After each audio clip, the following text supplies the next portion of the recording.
नमस्ते स्पार्टन, स्वागत है आपका ड्रीम एचडीएम चैनल पर।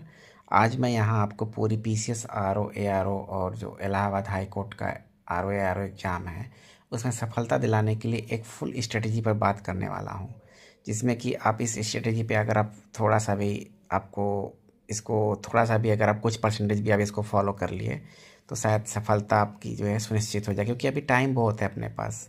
आप सोचिए कि दिसंबर में पीसीएस है, ठीक है, और मैं भी दिसंबर के बाद R O R O PCS का UP PCS R O R O हो, और उसके बाद हमको लगता है शायद ये आपका Allahabad high court R O का जो है वो भी हो, क्योंकि अभी इधर भी नीट की जो प्रॉब्लम चल रही है, जो क्रिटिसाइज हो रहा है नीट का, उसकी रिकॉर्डिंग मुझे लग रहा है कि अभी इधर भी तो जो है वो आपका जो है आर ओ का एग्ज़ाम जो है एस सी आर ओ का नहीं हो पाएगा।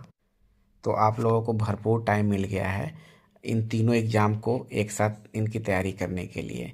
तो सबसे पहले हम बात करते हैं उन विषयों की जो इन तीनों एग्ज़ाम के लिए कॉमन है। जैसे कि आपका जो है हिस्ट्री है, ज्योग्राफी है, पॉलिटी है, इकोनॉमी है, इन्वायरमेंट है, कंप्यूटर है, और यूपी स्पेशल है, हिंदी है, एग्रीकल्चर है, और सेंसस है, और करंट अफेयर तो सबका मतलब बेस है एक तरीके से। तो इन सारे सब्जेक्ट पर मजबूत पकड़ बनाने के लिए आपको पहली बात तो आपको अपनी बेस बनाने के लिए जो है ना, सिर्फ और सिर्फ जो है घटना चक्र जो है उसको आपको कम से कम 10 टाइम रिवाइज करना पड़ेगा।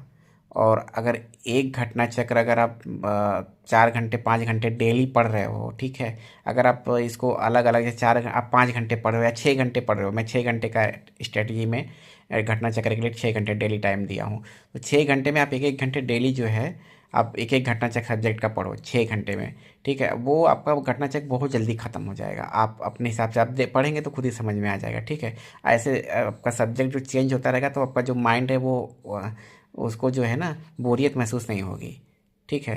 तो ये जो चीज़ें हो रही है, ये सारे पूर्वालोकन और ये सब बस ओनली फॉर फ्री है, ठीक है। मेंस के लिए आपको अलग से कुछ उसके जो स्पेसिफिक सब्जेक्ट होते हैं उसके अलग अलग बुक होते हैं वो पढ़ना पड़ेगा, क्योंकि आपको पता है कि अब इन तीनों एग्जाम में मेंस रिटेन हो रहा है, जिसमें कि बस ये जो एस सी आर ओ है इसमें इंग्लिश का वेटेज बहुत पूरा मेजोरिटी इंग्लिश है।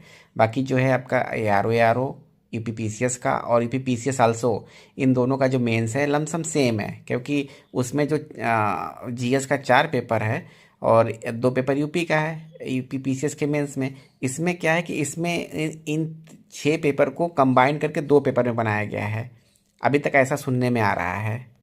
अगर ऐसा हो गया तो समझ लीजिए कि आप जो ईपीपीसीएस की तैयारी कर रहे हैं उनके लिए आर ओ का जो मेंस है लिखना आसान हो जाएगा।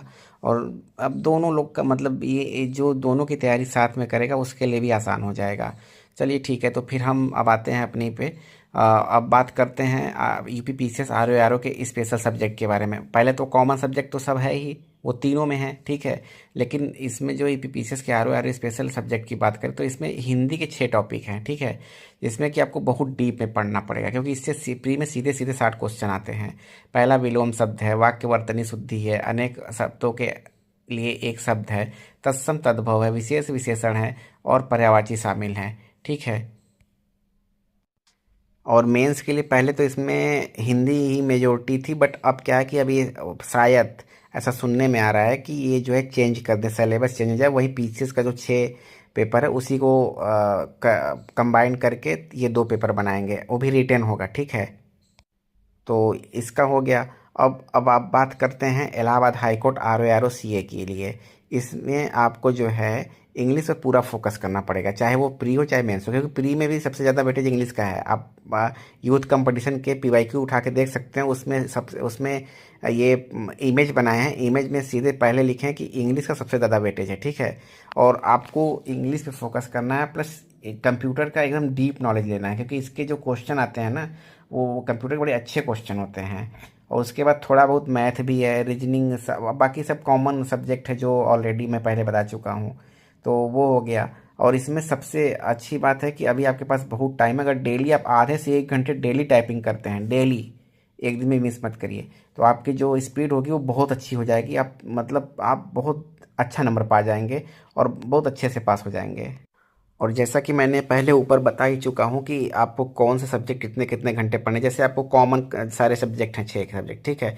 तो उनको आपको जितने भी सब्जेक्ट हैं उनको आपको 6 घंटे डेली पढ़ना है, ठीक है। और कैसे भी करके, और ARO जो PCS का है, इसके लिए आपको 1 घंटे डेली हिंदी देना है। कुछ भी हो जाए, ये 6 टॉपिक जो हिंदी का है, जो मैंने ऑलरेडी बता चुका हूँ, उसको जो है आपको पढ़ना है। उसके बाद जो है इलाहाबाद हाई कोर्ट RO के लिए आपको जो है कम से कम 2 घंटे आपको इंग्लिश में देना है। 1 घंटे आपको प्री के लिए देना है, 1 घंटे आपको रिटन मेंस के लिए देना है। मेंस आपको पता ही है कि जैसे उसमें एसे है, और उसके बाद उसमें वो ट्रांसलेट करने के लिए है English to Hindi, Hindi to English, और एक्टिव एस पैसिव। तो ये सारी चीज़ें हैं, तो उसको आप 1 घंटे आप प्री को दो, 1 घंटे आप मेंस को दो, स्टेज 1 और स्टेज 2 को दो, और उसके बाद 1 घंटे आप कम से कम जो है टाइपिंग को दो। इन सबको मिला के आपका 6 प्लस आपका ये 1 प्लस आपका ये 2 + 1, आपका टोटल मिला के 10 घंटे हो गया। आप डेली 10 घंटे आप अभी से लग जाओ, क्योंकि ये देखिए भाई, अगर आपको जीवन में कुछ करना है ना, तो आपको ये सब करना ही पड़ेगा अभी। अगर आप अभी अपने आप को तपा लोगे ना, तो फ्यूचर में आप बहुत अच्छे से इंजॉय करोगे ज़िंदगी का। नहीं तो अगर अभी आप इंजॉय कर रहे हो, तो ज़िंदगी में शायद आप ज़िंदगी भर तपते रहो।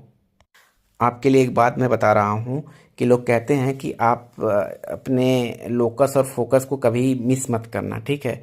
क्योंकि लोकस फोकस मिस कर देना आप, तो आप ज़िंदगी में पता नहीं कहाँ रहोगे। मतलब आप खुद ही आप मतलब उस टाइम आपको ये लगेगा कि मैं रिग्रेट ही क्यों करूँ। मतलब आप रिग्रेट भी नहीं कर पाओगे। जैसे ज़िंदगी में ना लोगों के पास एक टाइम आता है, उस टाइम को यूटिलाइज करने के लिए या फिर उसको यूज करने के लिए आदमी के पास 2 एस आता है। एस का मतलब होता है पहला, एस का मतलब होता है स्पेंड करना, ठीक है, अपने टाइम को स्पेंड करना, वो एजुकेशन में या किसी अच्छे कामों में। और एक होता है स्पॉइल करना, जैसे आजकल यूथ जो कर रहे हैं, बस रील्स देखना, ये करना, इंस्टाग्राम पे सोशल मीडिया पे बहुत ज़्यादा टाइम वे वो करना, तो उसको स्पॉइल करना कहते हैं। तो अगर आप स्पेंड करोगे, पहला एस, तो आप हो सकता है सक्सेसफुल हो जाओ। मे भी हो सकता नहीं, हो ही जाओगे सक्सेसफुल। और दूसरा एस अगर फॉलो करोगे, तो आप जो है ना, दूसरा ऐसा अगर आप फॉलो करोगे, तो आप ज़िंदगी भर सफ़र करते रहोगे। सफ़र मतलब समझ रहे हो, ट्रबल में रहोगे, और फिर आप शायद सुधरने का मौका, या भगवान वो टाइम ना दे पाए आपको। खैर छोड़िए इन सब बातों को, अब आइए अपने इस पे। तो इन सभी सब्जेक्ट को कवर करने के लिए आपको रोज़ाना कम से कम 10 घंटे की पढ़ाई करनी ही होगी एनी हाउ, ठीक है। और इसी के साथ साथ सबसे महत्वपूर्ण जो इन सारे एग्जामों का बेस होता है, जैसे UP PCS का होता है, और या तो UP PCS RO का होता है, या फिर SC RO का होता है, इन सारे के जो PYQ हैं ना, वो आपको बहुत ही इम्पोर्टेंट है। मतलब एक तरीके से कह लो कि इनका रीढ़ होता है, बेस होता है, बोन मैरो होता है, आप जो चाहो वो कह लो उसको। बिना उसके आप सफल नहीं हो पाओगे। तो आपको जो है पिछले सालों के प्रश्न पत्र लगाना बिल्कुल ना भूलना है। और सफलता का यह स्वर्ण नियम है ना, कि PCS RO और SC में के कम से कम 10 साल के प्रश्न पत्र लगाना अनिवार्य ही होता है। और जब आप ये स्ट्रेटेजी फॉलो कर लोगे ना, तो आपको मतलब एक तरीके से कोई रोक नहीं सकता प्री निकालने के लिए, ठीक है। इलाहाबाद का तो हाई कोर्ट RO का अगर आप फॉर्म डाले होंगे, तो आपको उसको प्री मेंस दोनों निकालने के लिए कोई नहीं रोक सकता, ठीक है। तो आप लग जाओ स्पार्टन, और nobody can defeat you until you until you accept the defeat.